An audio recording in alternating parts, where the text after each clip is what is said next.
আউযু বিল্লাহি মিনাশ শাইতানির রাজিম বিসমিল্লাহির রহমানির রহিম। উপস্থিত মোহতারাম হাজিরান, আসসালামু আলাইকুম রহমতুল্লাহি ওয়া বারাকাতুহু।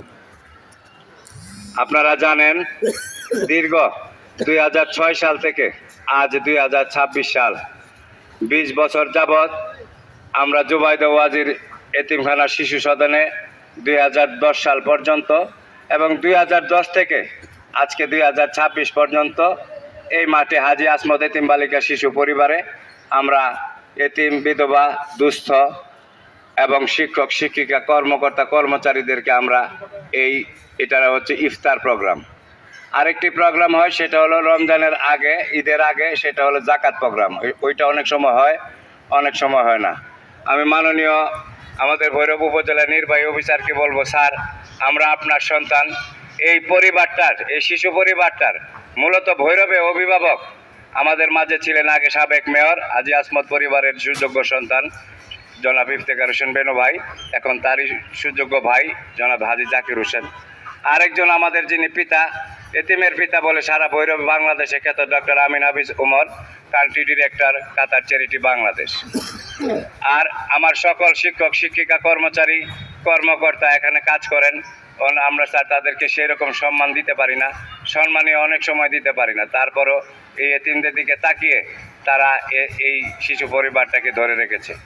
স্যার আমরা আপনার সন্তান, আমাদেরকে আপনি দেখবেন, যত প্রকার সুযোগ সুবিধা আছে আমাদেরকে দিবেন, আমাদেরকে সেই দিলরুমা বেটা প্রত্যেকটা উপজেলা নির্বাহী অফিসারকে তাদের সন্তান হিসেবে এই শিশুদেরকে দিয়েছেন। আমরাও স্যার 16 ডিসেম্বর, 21 ফেব্রুয়ারি, 26 মার্চ কোরআন তেলাওয়াত, আমাদের এখানে শিক্ষার বৈশিষ্ট্য হলো 1 থেকে মাস্টার্স পর্যন্ত আমরা লেখাপড়া করাই স্যার। ইন্টারমিডিয়েট পর্যন্ত কাতার চ্যারিটি ডোনেশন করে, তারপরে বাংলাদেশের বিভিন্ন মহৎ ব্যক্তিগণ ওই মেয়েদেরকে, আমাদের মেয়েরা সাধারণত কুমিল্লা বিশ্ববিদ্যালয় আছে স্যার, ঢাকা বিশ্ববিদ্যালয় আছে, চট্টগ্রাম বিশ্ববিদ্যালয় আছে, ম্যাক্সিমাম আমাদের মেয়েরা নার্সিং পেশায় চলে যায়। তো ওই নার্সিং পেশাতে ভৈরব যত বেসরকারি আছে তার ভিতরে অনেকগুলো আমাদের এই এতিম মেয়ে। আমরা স্যার কোনো টাকা পয়সা নেই না, এখানে ভর্তি হতে হলে ও ক্লাস 1 থেকে 4 পর্যন্ত মেয়েদের হতে হয়, তার বাবার মৃত্যুর সার্টিফিকেট, জন্ম সনদ, আর যে কোনো স্কুলে পড়ে।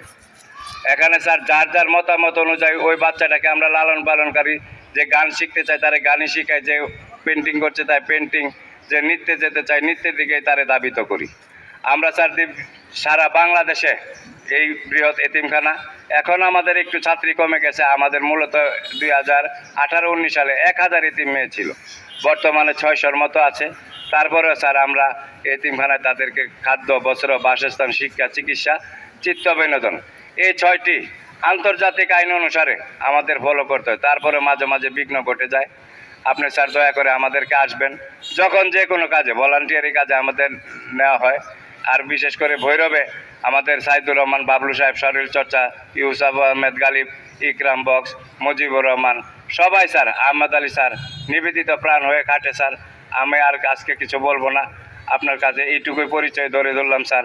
আপনি আসার জন্য আমি আবার আমার শিশু পরিবারের পক্ষ থেকে, চণ্ডীবেরের পক্ষ থেকে স্যার আপনাকে আবারও ধন্যবাদ জানিয়ে আমি আমার কথা এখানে শেষ করছি। আসসালামু আলাইকুম ওয়া রাহমাতুল্লাহ।